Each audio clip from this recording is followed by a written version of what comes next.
একবারে মাথা উঠে ঝাঁকি ধরছে, এত মজা। আসসালামু আলাইকুম প্রিয় দর্শক। শীতের সকালে এই ঢাকঢোল পিঠা খেতে যে কি মজা বলে বোঝাতে পারবো না।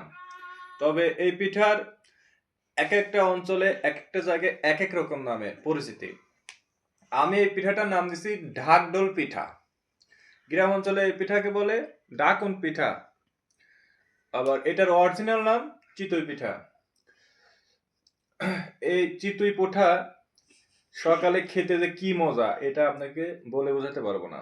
তারপরে মায়ের হাতের পিঠা খেতে ভারী মজা। একটু খেয়ে দেখাই কেমন। হাঁসের মাংস দিয়ে পিঠা খেতে অনেক মজা, খেয়ে দেখবেন।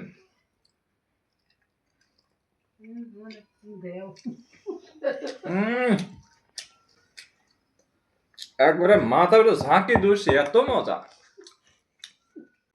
এত মজা বলে বোঝাতে পারবো না।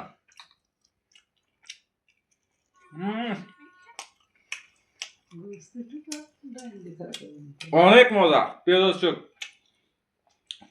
শীতের সকালে এই ঢাকঢোল পিঠা চিতই পিঠা খাবেন, দেখবেন কি মজা।